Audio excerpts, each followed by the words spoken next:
चार्टा major 1 major 2 रोची major 1 semester 1 कथा होची major 1 major 2 रोची सब सेमिस्टर रे रोची सेमती मेजर 1 मेजर 2 फर्स्ट सेमिस्टर रे रोची मेजर 1 रे चार्टा पेपर और मेजर 2 रे गुटे पेपर सेटा निज सब्जेक्ट तो एजुकेशन અને एजुकेशन रो ही मेजर 1 भी मेजर 2 हिस्ट्री रो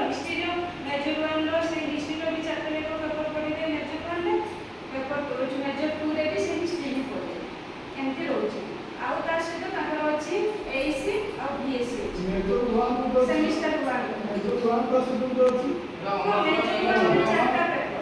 मेजर 1 छाडिया और टोटल आउ अछि मेजर 2 हां मेजर 2 रे कोन करे सेटा निज सब्जेक्ट निज माने हिस्ट्री रे भी हिस्ट्री रे रोची मेजर 2 तो आगु को मेजर जेरा पढुले हमें गुटे ऑनर्स पेपर ऑनर्स का पढुले माइनर ता अलगा पेपर सर हिस्ट्री अछि मेजर रे माइनर रे से पॉलिटिकल साइंस की एजुकेशन की ओरिया एमती किंतु एटी मेजर दीटा माने दीटा जाकर सेही सेम सब्जेक्ट रो मेजर 2 रे से रहे हां हिस्ट्री रे ना ना तार पेपर अलगा रोची ना पेपर अलगा रोची रिलेटेड माने हिस्ट्री रिलेटेड पेपर अलगा रोची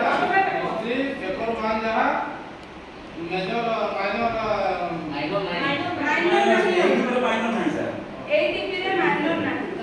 केवल मेजर अछि आ एसी बीएससी अछि फर्स्ट सेमिस्टर एसी रे इंग्लिश पढिबे एनईपी छो माने ओडिया पढुले एठी इंग्लिश पढिबे आ बीएससी रो जहा रहितला एनईपी छोंकर जो environmental studies and disaster management एठी एटीपी छोंकर भी सेरा पढिबे बीएससी रे कॉमन अछि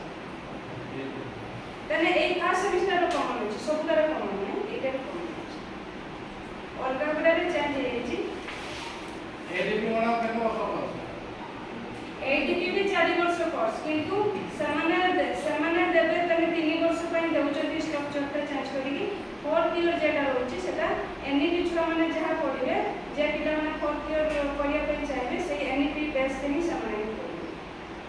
समान तनो 3 वर्ष रो दउछ 3 वर्ष माने 2 वर्ष रो दउछली थर्ड ईयर ता तो समान से जो अछि ताकर इंडस्ट्रियल ट्रेनिंग एकांती अछि सेगुडा करिवे ताकर सब्जेक्ट अनुसार करिवे किंतु 2 वर्ष रो दउछ से सिलेबस देछि 2 वर्ष